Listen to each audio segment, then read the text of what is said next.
Welcome to the show, everyone. I'm Darren Karp, and joining me today is none other than one of the few remaining cast members of Southern Charm, Austen Kroll. How are you, Austen? Quite the introduction, Darren. I'm doing great. How are you doing? I had to, man. I had to. Now, I have to ask, you're down in South Carolina. How has self-isolation been going for you? Have you been staying busy? Have you been seeing anyone? What's been going on?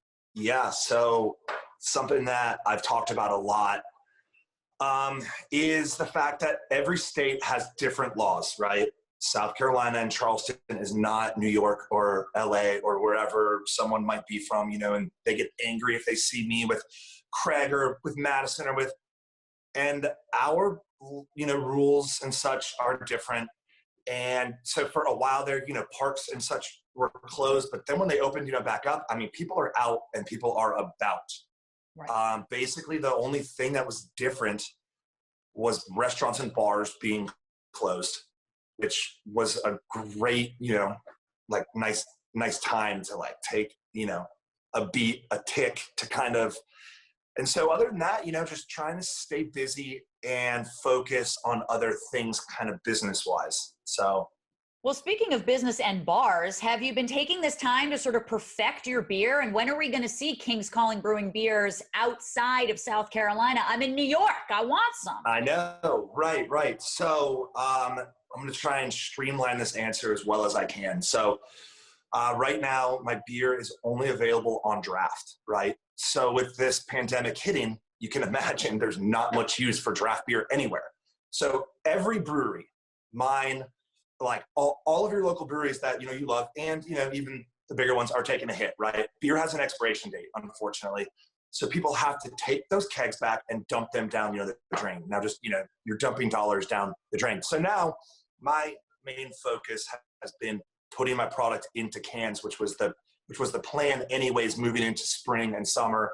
But then, things kind of happened and I was just, riding the high. So it's given me the opportunity to focus on putting my beer into cans, and that is coming oh so soon. So I'm just kind of taking it step by step. Well, prior to this whole, quarantine thing, what was the reception? What has the reception of your beer been like in South Carolina? Are people loving it? Are they giving you live feedback? Are you listening to them? Yeah. So when I had my official launch party, we were at a big, rooftop in Charleston, a 10,000 square foot, space. And everyone came to support, right? Craig and Cam and Patricia came by and Madison came by and, Naomi came, but very briefly because it was not organized well in the sense of there should have been a line, I guess, but we were like fish in a fishbowl and people were just clicking things. And Cam was like, Patricia had to be kind of escorted over to us as well as, Naomi. And then, they were like, hey, okay, we got to get out of here. And, they left.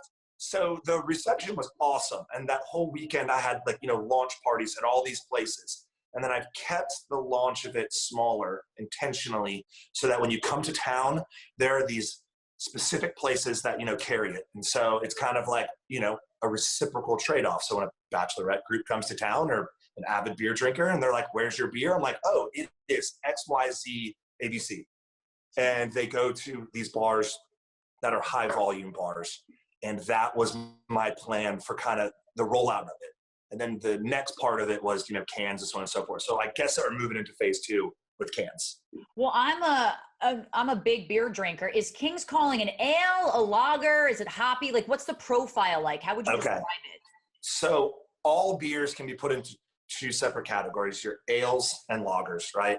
So most beers that you drink, probably save, well, that's not true because Bud Light and Budweiser, those are lagers, right? So, German beers and Pilsners are lagers, kind of everything else, like a porter, an IPA, et cetera, is an ale. And it's it's the yeast and the fermentation time. But mine is an IPA. So mine falls into the ale category. And what I did was I don't want to use the word, kitschy, but I wanted to kind of raise an eyebrow or so, oh, we have a grapefruit, IPA. So I did want to put in some fruit characteristics so that when you go to the bar and you kind of see it on the menu, you're like, I would love a grapefruit IPA. So it is a grapefruit and passion fruit, 6% IPA that kind of drinks like a lower bodied IPA, right? Because I don't want to terrify or,